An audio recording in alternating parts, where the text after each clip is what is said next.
Yeah, for some families, it's not about repeating a grade, it's about replaying the odds for a better shot at a sports payday. Hi there on this Thursday. We've all seen them. You're driving by a vacant lot. There are a bunch of cars sitting there with home made for sale signs. Does that bug you? Let's be honest, some of those cars are pretty junky looking. They can sit there for days, they can sit there for a week. So it looks like the Palm Springs City Council finally put their foot down. The city just approved a new ordinance that basically bans vehicle sales and rentals in public streets and rights of way. It's aimed at apps like Turbo, where cars are being parked in neighborhoods for commercial use. The city's basically saying our public roads aren't meant to be free car lots, and they want to clear up the eyesores and traffic hazards that pop up when people treat the curb like a dealership or a rental place. Fines start at $100. With us tonight, the CEO of Barton CPA, Chauncey Thompson, owner of Brad Ward Coaching, Brad Ward. Gentlemen, Chauncey, is this really about parking and safety, or is the city pushing back on the Airbnb-ification of everything?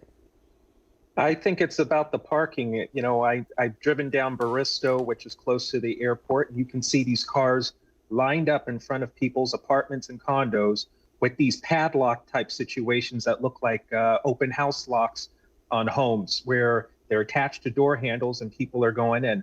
I think it's a great way for the airport to create Turo parking spots and have those cars safely parked. There's security there, and it's easier for their clients to get to the cars. So I think it's less Airbnb. I think it's just more of an eyesore.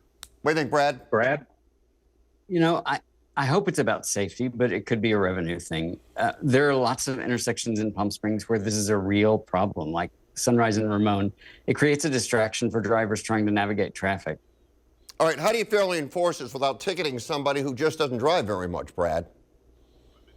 You know, if you don't drive much, I hope you don't have a for sale or for lease for rent sign in your vehicle, wherever it's parked. But there are already sections in city code about addressing cars that have been parked for more than 72 hours or vehicles that are abandoned. I hope this isn't double dipping. Chauncey? Yeah, I know that intersection well, as I've seen some of the cars for sale there on the corner, some nice ones actually. But no, I think we're going to see a moment where if you're going to park on the street, you're probably going to need to get a city approved parking pass, which adds to the revenue of the city. So yeah, someone's going to be benefiting in it. I don't think it's going to be the consumer on this one, Fred. I got to be honest with you. When you look at this, when you just look at it, if you've got a car parked on the street that says for sale for any period of time, it looks kind of junky. I don't care what car it is. It just does in a neighborhood for sale. It's just sitting there and sitting there. How about this? You can't leave it there for a certain period of time. All right, park it here for sale. Move it there for sale. You just don't let it sit there for 2 weeks. Is it as simple as that? Honestly. Yeah, they're going to rotate. They're going to move their cars up. I think it's like a Seinfeld episode where you move your car up a few inches to remove that little white chalk line that's on the tires. So it'll be interesting. Brad, I don't know if you've lived anywhere else, but I think this is going to be an interesting one. I do too. I got to tell you something. You know, you said it was a Seinfeld episode. We do that at our house in Los Angeles. We do. We move it like this. And you can only park there for so long. Then we move it back like that, and you move it like this much. So then when the guy comes by, looks like you moved your car. Oh no, we know that drill all too well. A lot of you had a reaction to the lousy cell phone service in Rancho Mirage. Seems we hit a nerve. All right, Sherry, what happens when you drive through Rancho Mirage? How's your cell? You drop calls? Yes, there are definite dead spots in Rancho Mirage, South Palm Springs, and La Quinta as well. It's really unnerving. And by the way, why doesn't Rancho Mirage? I mean, they're very, I say bougie in a nice way, but they've got the money, I would think, don't you, Sherry? I do. I'm not sure whose responsibility is it to extend the towers or to build more towers and to extend the coverage, but somebody needs to do something about it. It definitely needs an upgrade. Well, yeah, we struck a nerve, and you guys didn't hold back on this one. Looks like people are pretty aware of this issue. Don wrote us, Rancho Mirage has a lot of options to increase cell coverage. Cell towers are not necessarily all the time. When I was working in Laguna Niguel, the side of a building was torn off to put a cell antenna in the wall. Laguna Niguel has strict rules for hiding cell antennas too. Rancho Mirage could use some of their street medians for the towers. Got this from Matthew. I suspect that the cell phone companies would be more than happy to put more cell towers in Rancho Mirage. But who in Rancho Mirage is going to be willing to have a new cell tower anywhere near their backyard, even if disguised as a palm? So not enough cell towers is a big issue, and Ben happens to agree. I'm a telecommunications consultant. There's an issue that there aren't enough cell towers in the valley to provide the services people expect. A lot has to do with local municipalities who don't approve the requests plus the cost. So Phil seems to think it's a provider issue. Came to the valley 9 years ago with AT&T. Constantly dropped calls. Went with Spectrum, no more issues. In fact, no issues anywhere in the country thus far. Slow down, Phil, I've got AT&T. It's not a commercial, they're not paying me to say it, and I've got great reception. Not enough cell towers and really restrictive rules, that's what causes the really bad service. We'll have to wait to see if the city does anything about it. Do you believe in light pollution? Well, it's a big concern in the valley. You can drive for miles sometimes and not have a street light in sight, but let's say you live in a community where they've decided to light up the entrance like a maximum security prison. Lori lives in Sun City, says she has lived there for 8 years. Now, all of a sudden, the lights are everywhere. She says it looks like a cross between a casino and a prison. She's wondering what the ecological impact, what is the financial impact? She lives right by the main gate. She says she simply can't escape it. Lori, we were told Sun City is under county, not city control. We reached out to them and we'll be talking with them soon, but they say it's not them, it's the local municipality, so we keep trying. For now, let's talk about general light pollution in the valley. Look, you can see what Lori is going through, but what do you think about light pollution in the rest of the valley, Brad? Does that exist? Oh, yeah. We live in downtown Palm Springs, and the lights shine through every window of our house at night. We don't like to feel like we're in a tomb, so we've learned to live with it. But really, the only way to get light out is to shut every single window covering in our house. Chauncey? I am going to agree. These, what do you call them? The ring spotlights. I can see them through my bedroom windows at night, or the family room just kind of popping up from all the neighbors and even our own home. So I think we're just at a point where we feel light is going to bring us a sense of security. So we're lighting the place up, street lights, home lights, spotlights, camera lights. So I think that's just where we're at in the world right now. Do you think light brings us security, Chauncey? I think so. If you can see what's going on a little bit outside, when the ring camera goes off, ours generally kind of pops up a light, and if someone's there, or if it's a cat that's running around or a raccoon or something, it's running off. So I think it does bring a little sense of security. Especially in neighborhoods like Sun City, where I would think that there's an older population, they're going to want more security. So that might be the reason for more light over there. I'm aware of the fact that everybody loves the starry nights in the desert. I got it. Makes sense. It's beautiful. I don't mind the light, tell you the truth. I'd rather have things more lit up than total darkness. There's a community in Los Angeles, Hidden Hills. It's right by Calabasas. A lot of big homes, very expensive homes. There's not a light in there. I mean, I have driven through there at night and going, my God, there is no light. People do not want street lights. People do not want lights on their porch. They don't want lights. And I always think to myself, that doesn't seem very safe. I don't know if I'd want to live there. I wouldn't feel very secure. Am I crazy? No, especially with some of the celebs that live there. So you would think they would want more security. Sorry, Brad, go ahead. I'm going to live in Hidden Hills. Well, okay, there you go. I got to say, I was not expecting this one. Looks like there's a growing trend in youth sports where some families are holding kids back for a grade, not the academics, but to give them a physical edge in competition. Really? Idea is that being older and bigger can boost recruiting chances and even future NIL endorsement opportunities. Supporters call it strategic in today's high-stakes sports world. Critics say it adds pressure and raises fairness concerns, sparking a bigger conversation about how families should go chasing athletic success. All right, truth be told, my son played college basketball. All right, and I coached as he was growing. And we were a bunch of 12-year-olds, and we're driving to this tournament. We get there, this guy pulls up next to us, gets out of the car. I'm thinking, oh, that must be a coach. No, he was on the other team. They had this guy like 16 playing on the other team.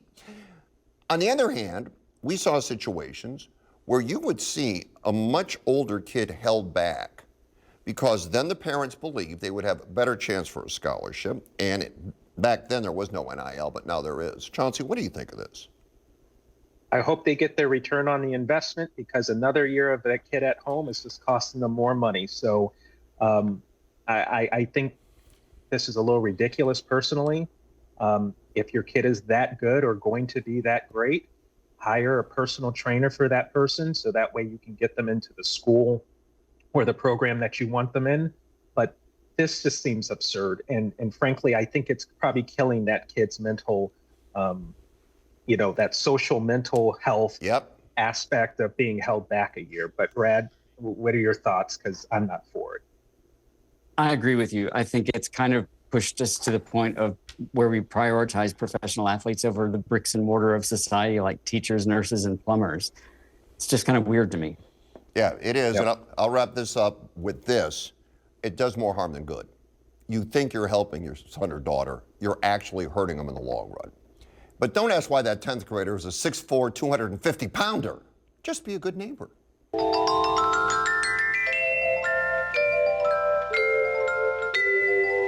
So look, Boyd needs help in Rancho Mirage.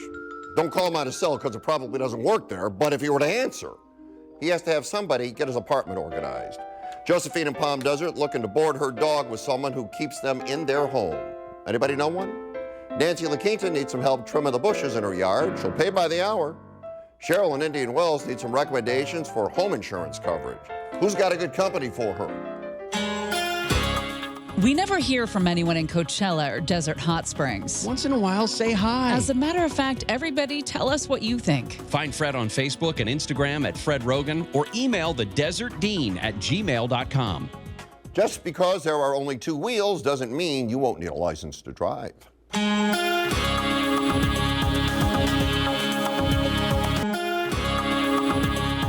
So if you've been out driving lately, you probably have, you've seen just how many kids and commuters are zipping around on e-bikes. Now the state is looking to put some rules on that road. New bill just hit the floor that would require a driver's license for anybody riding those faster Class 3 e-bikes, the ones that can hit 28 miles an hour. The idea is that if you're moving that fast as a car in a neighborhood, you ought to know the rules of the road just like the driver does. It's sparking a big debate because it could mean teens without a regular license would be sidelined. Supporters say it's a necessary move to cut down on the rising number of accidents that we are seeing. And at a point where faster e-bikes should be regulated more like vehicles. What do you think, Chauncey? I'm all for it. Out where I live, there's a big dirt lot next to our community, and these kids are zipping across the roadway on what looks like a dirt bike, but they're actually e-bikes. So, I would not want the coroner knocking on my door or anybody's door that I know. I think we should just take a beat on this and put the regulations in place to make sure our kids are safe, and adults as well. I see many adults zipping around on these things. So myself, I like the regular type bikes. Brad, you look like an e-bike type of person. So you tell us what your thoughts are. I actually would love to have an e-bike, but really, I think they're more akin to mopeds than they are bicycles. And so if we regulate and register mopeds, we should register these e-bikes too. What happens to middle schoolers and kids too young to get a license, Brad? I think they're going to have to be relegated to scooters and pedal bikes, just like I was when I was in middle school. Chauncey? There was a thing that my folks told me. They said, Chevrolet legs. No Chevy, use those legs. That's what your parents told you? Chevrolet legs, yep. You think registration's really the best way to improve safety here, or should the focus be on infrastructure and education, Chauncey? I think education, maybe I would say we would need to juggle both. Registration so we know who's using them, and then education on the rules of the road. You can't go against traffic. You should be riding with traffic, that whole nine. So wear helmets. That's the biggest education piece right there, is I'm not seeing the kids wear helmets. All right, when you look around the valley, what do you see? Maybe a lush green golf course or some amazing palm trees, all looking lovely and hydrated, pretty spectacular for a desert. Well, when Scott looks around, he sees something else.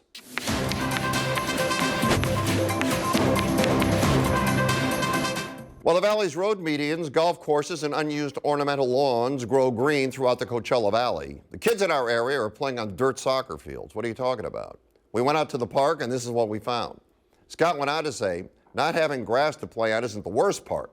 The coughing from the players, spectators, and the violent breathing through asthma inhalers echoes through the park. Hopefully this will gain some attention so our younger generations can have grass on their soccer fields. Okay, Scott, got to admit that field does not look great. So we got on it. We wrote to Palm Desert. Have to say Palm Desert always gets some kind of fast answer for us, unlike a lot of cities in the valley. Rancho Mirage.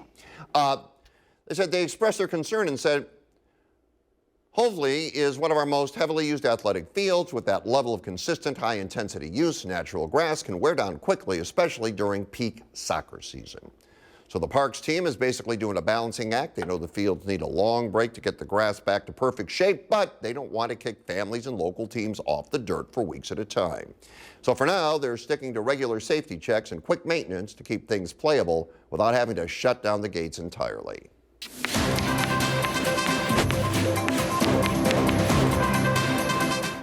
Now they're family, you better treat them right.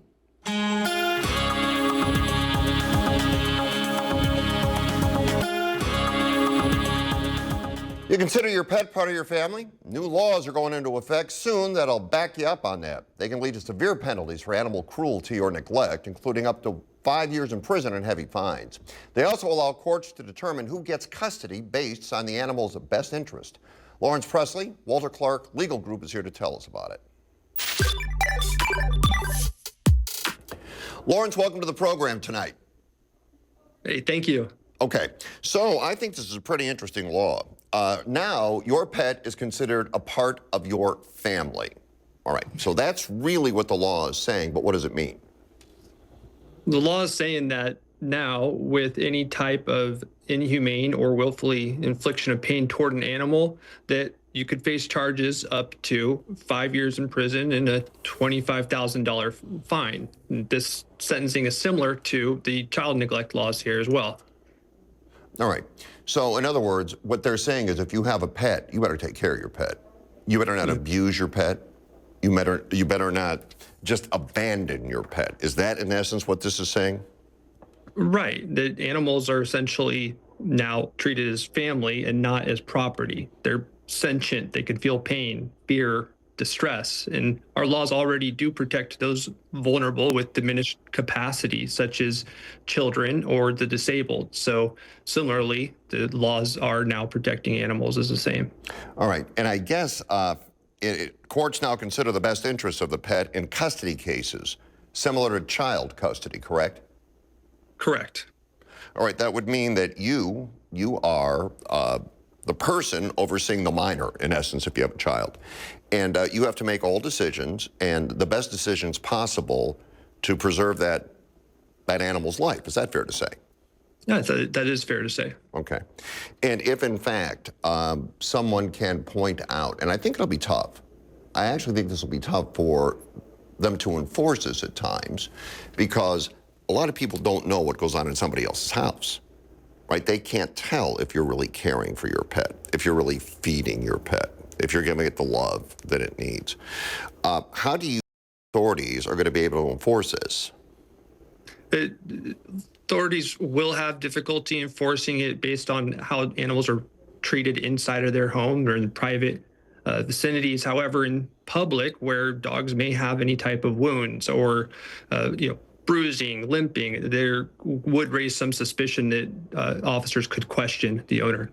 And I guess new regulations now prohibit pet brokers from selling or offering dogs, cats, rabbits under 1 year of age. So that, in essence, takes out breeders, I would think. Correct. The commercialization and just over breeding and selling of animals. All right.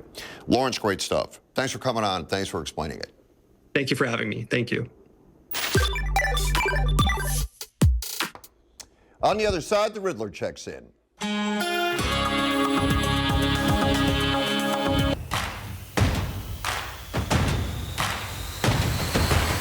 Hey guys, riddle me this. I am the wall that wasn't built to keep enemies out, but to keep people in.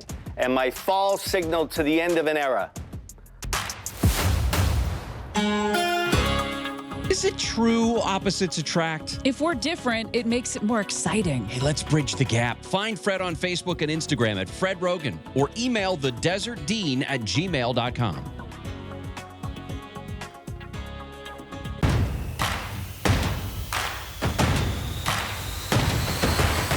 I am the wall that wasn't built to keep enemies out, but to keep people in. And my fall signaled the end of an era. What am I?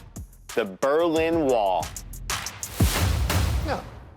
Comments tonight from John Roggin about our college education versus trade school segments. When a professor asked how Ansel Adams captured the perfect light in his iconic half-dome photo, I was scolded for disrespectfully suggesting he simply sat and waited long enough. The classroom went silent when I revealed that my answer came directly from Mr. Adams himself when I asked him that very question.